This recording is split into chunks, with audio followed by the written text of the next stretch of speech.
Salut tout le monde. Quand vous allez vous? Dites-le moi dans les commentaires là. Ah oui, parce que bon, je peux vous demander que comme ça, mais j'ai pas la réponse moi. Bon, alors aujourd'hui, on va s'occuper du quad. Ouais, parce que la dernière fois, je vous avais dit qu'il y avait un petit truc à faire dessus. Donc il est temps de s'en occuper. J'ai reçu le petit embrayage là. Donc du coup, on va pouvoir s'en occuper. Un embrayage tout neuf. Donc en fait, le problème où il burn en marche arrière et il galère un peu plus en marche avant, bah, c'est simplement l'embrayage qui est mouru. Faut le changer. En fait, apparemment, c'est dû à un mauvais réglage de ralenti, donc un mauvais réglage carbu, et du coup un mauvais réglage d'embrayage derrière, ce qui fait que ça force plus d'un sens que dans l'autre. Je sais pas du tout pourquoi, parce que je sais pas comment ça marche. Mais du coup, changement d'embrayage, et c'est reparti. Et juste après, donc je change l'embrayage, faut faire une vidange, donc je vais le faire tourner un peu. Je change l'embrayage, comme ça il y a tout qui refroidit en même temps, et je m'occupe de démonter donc le carbu du quad et le carbu du dirt. Je vais leur faire un nettoyage à l'ultrason, comme ça, pépite la réparation. Du coup après je reverrai, il faudra peut-être refaire un peu de réglage, on verra. Et puis après ça fonctionnera réellement. Du coup c'est parti pour la première étape. Bon, depuis la dernière fois j'ai changé le bouton de démarrage, comme ça ça va marcher. Et puis il est tout beau mon bouton là. Un bouton avec écrit Start Stop dessus. Du coup normalement ça fonctionne bien. Donc faut que je le démarre maintenant.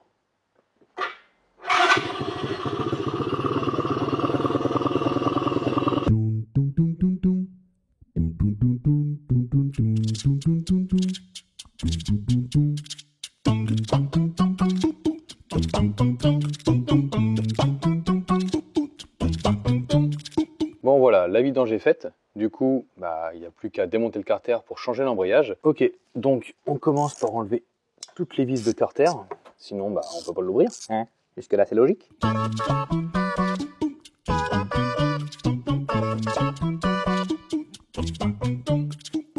Donc, maintenant qu'on en est là, on enlève ça. Voilà. Alors ça, il y a un ressort, je crois. Parce que comme à chaque fois, même si je connais pas, je regarde quand même des tutos pour éviter de faire des grosses conneries inutiles. Voilà, là, il y a un petit ressort dedans. On voit que quand je fais ça, il revient tout seul. Donc il faut faire attention à surtout pas le perdre. Ensuite, il faut enlever ces 4 vis là. Alors il y a des kits d'embrayage où il y a ça de nouveau, l'intérieur de nouveau et tout. Moi j'ai vraiment juste la cloche.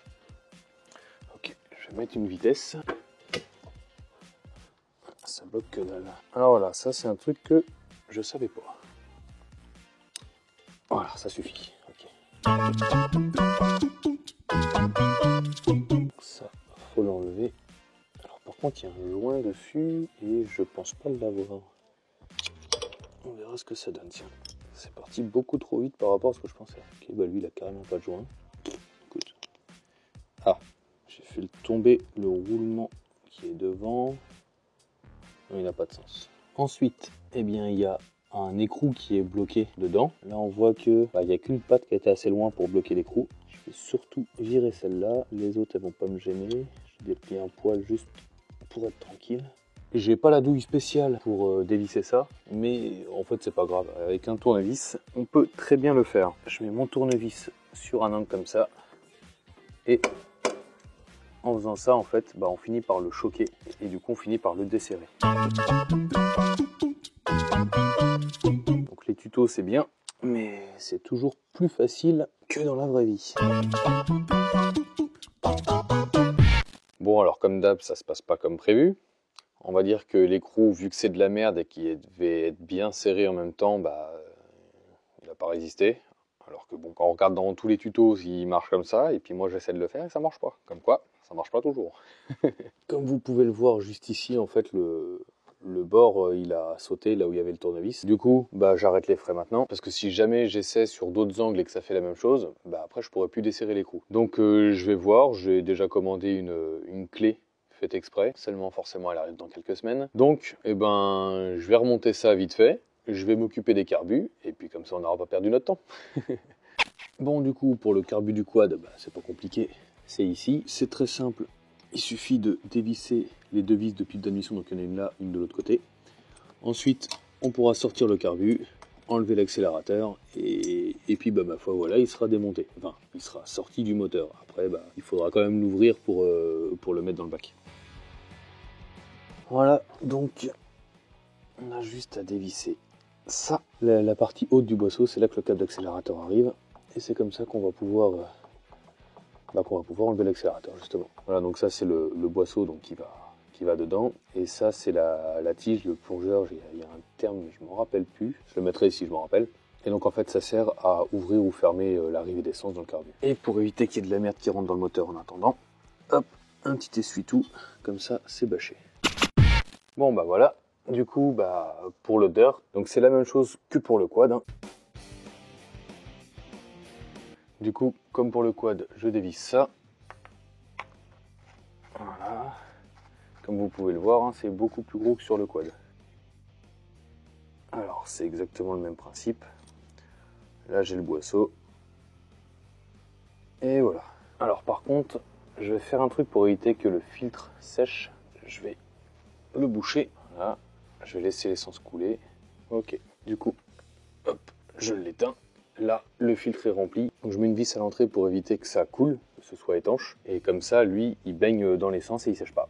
Voilà, voilà. Et donc pareil, le temps que je revienne avec les carbus nettoyés, on bouche l'arrivée, comme ça, il n'y a rien qui rentre dedans. Bon, maintenant, je m'occupe de les démonter et je les emmène chez le garagiste pour qu'il me fasse le nettoyage aux ultrasons. Ça sera encore mieux que ce que je peux faire ici. Je vous le montre pas, mais vous inquiétez pas, dans très peu de vidéos, je vais vous montrer comment démonter tout ça. Ce sera pas tout à fait le même, mais le principe est exactement pareil. Bon, ça y est, les carbus sont revenus de chez le médecin. Le mécano. Bon, c'est vrai qu'ils sont quand même là pour soigner les moteurs, mais de là à les confondre. Bon, en tout cas, les carbus sont revenus de chez le mécano. Ils sont vraiment nickel. Il les a ramenés, mais dans la couleur alu, quoi, d'origine. C'est vraiment au top. Mais bon, du coup, il n'y a plus qu'à les reposer. Et puis, on va commencer par celui du dirt, hein, parce que du coup, c'est elle qui est juste derrière la caméra. Donc, bon, en tout cas, c'est pas plus compliqué que le démontage. Hein. Ce qu'on va faire, c'est donc libérer ça, prendre la vis là, prendre la vis ici. Et puis, la seule chose que j'ai à faire, c'est le refixer là. C'est vraiment très con, très simple en fait. Hein. Bon, évidemment, il va aussi falloir remettre ce qui gère l'accélérateur au bon endroit, sinon ça sert absolument à rien. Donc, on remet le boisseau dedans. Au fond, juste ici, là, on a un détrompeur, et en fait, il faut l'aligner avec la rainure qui est ici. Donc, on se débrouille de le mettre bien droit et de viser le détrompeur. Voilà, de toute façon, il n'ira pas au fond s'il n'y est pas, normalement. Maintenant, il n'y a plus qu'à remettre les deux vis, et c'est fini. Bon voilà, c'est vraiment pas compliqué du tout. J'ai plus qu'à remettre ça ici, et on est bon. Voilà, tout est remis exactement au bon endroit. Ce que je vais faire, c'est que je vais virer le dirt pour pouvoir travailler sur le quad derrière pour le remettre. Et on démarrera tout ça en fin de vidéo.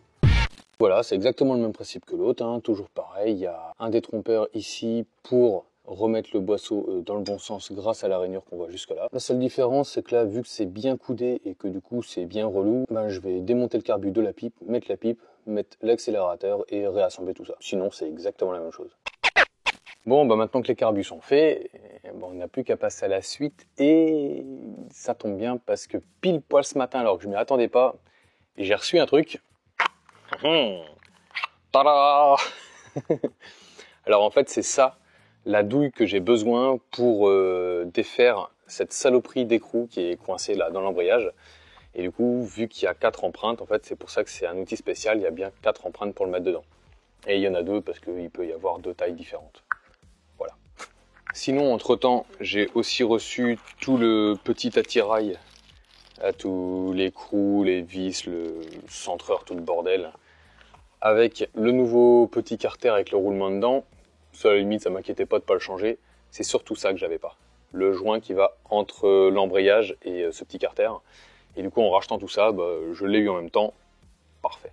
Et donc, on a toujours l'embrayage que je vous avais montré la dernière fois. Mais ce que je vous avais pas montré, par contre, c'était le joint.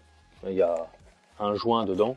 C'est le joint de carter que j'avais prévu au cas où il se déchire. Et je crois que j'ai bien fait de mémoire. Nope. Allez, j'ai déjà attendu bien trop longtemps. On s'y met et on termine ce chantier là. Je vous redémonte tout ça et on recommence exactement à l'endroit où on s'était arrêté.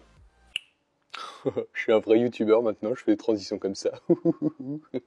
Donc maintenant qu'on en est là, il n'y a plus qu'à voir Si la loi de l'emmerdement maximum continue à me faire chier, hein, parlons avec de vrais mots, ou si je vais être tranquille. Déjà, j'ai la bonne taille. On n'est pas loin du bon résultat. Là. Alors, je suis sûr qu'il va falloir que je le tienne.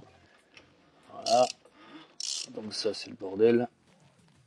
Voilà, voyons voir ce qu'on peut faire avec ça.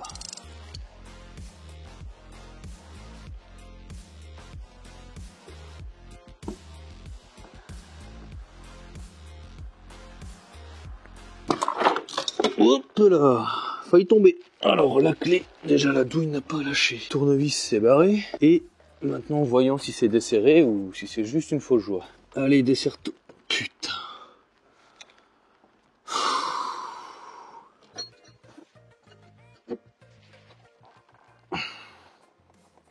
Ah l'enculé, tu m'étonnes qu'au marteau je craignais pas l'enlever. Oh. Putain, c'est censé être facile comme truc là. Ça gave.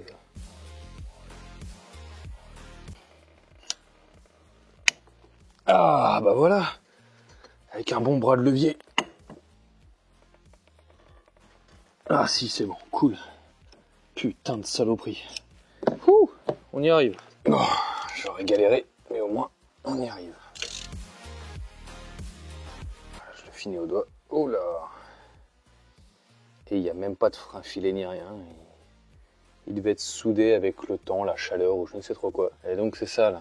Je l'ai quand même bien mangé le bord, donc vous imaginez bien que quand j'ai vu ça, je me suis dit je vais arrêter sinon je pourrais plus jamais l'enlever. Et j'ai bien fait parce que vu la force qu'il fallait mettre. Bref, on démonte tout. Allez. Ah si, il arrive. Hop. Et voilà l'embrayage. Alors avant de me faire une trop grosse fausse joie, je vais compter le nombre de dents qu'il y a ici, voir si c'est le même ici, et le nombre de dents qu'il y a à l'intérieur est pareil ici. Donc, je compte ça. On a bien 18 dents ici, et 6 dents là, donc c'est pareil. Alors, voilà, hop. Ça va pas l'air au fond. Mais c'est marrant, j'ai l'impression que le pignon, c'est pas le même. On va avoir des dents.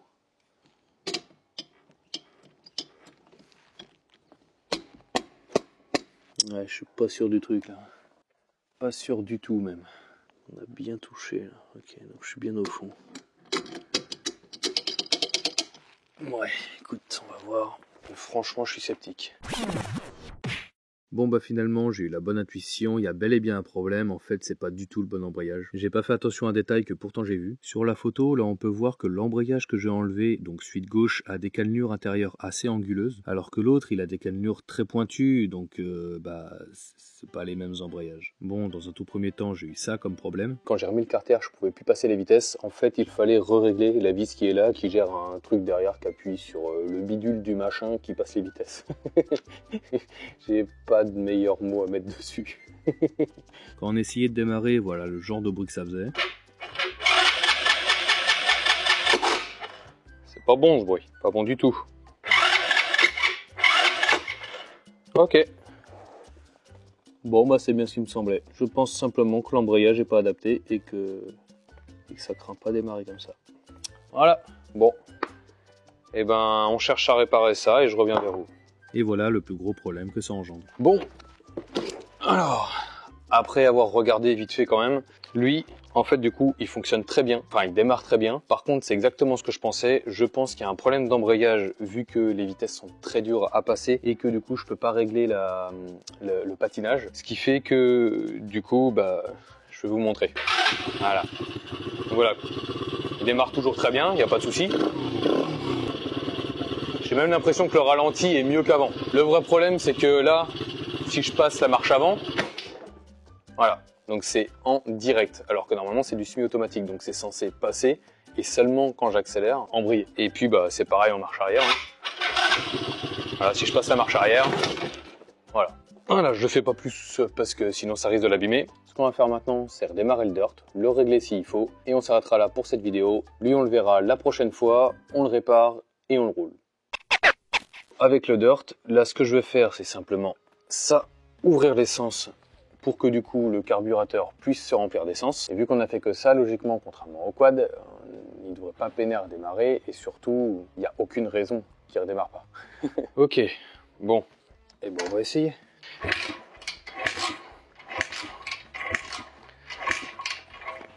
Oh, j'ai pas les bonnes pompes, je suis en train de me niquer le pied. Ah bah oui, avec des semelles toutes fines, le pied il résiste pas. Hein. J'ai pas des pieds de trappeur, moi je suis pas tout le temps en train de marcher dans la nature comme ça. Hein.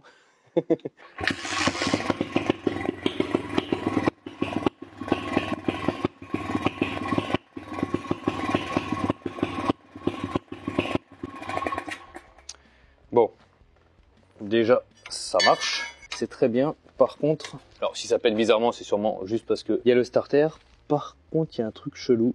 J'ai simplement mal remis l'accélérateur sur le carbu, donc il faut que je revoie ça. Alors, quelle connerie est-ce que j'aurais fait? La vis de ralenti est là. Ok, du coup lui il va dans ce sens-là. Ok, jusque là il n'y a aucun souci. Ouais. Et alors, que je vois pas quelle connerie j'aurais pu faire. Ben, je vais le remettre de manière à ce que tout soit aligné, et puis bon on verra. Ah oui en effet, d'accord. J'avais un peu forcé pour rien parce que là ça vient tout seul. Ok, autant pour moi. J'étais mal aligné tout à l'heure. Allez, bah par contre, ce serait bien que tu t'y mettes tout seul maintenant. Hein, t'as compris? Qu'est-ce qu'il y a? Tes souhaits, Jean-Guy. Voilà. Ça, c'est parfait. Allez, on recommence. Ouf! Je m'en suis loupé, chef. Ah, je m'explose le pied, c'est relou, sérieux. Voilà. C'est de la bonne moto, ça. Plus qu'un bon réglage. Le ralenti encore un peu haut aussi.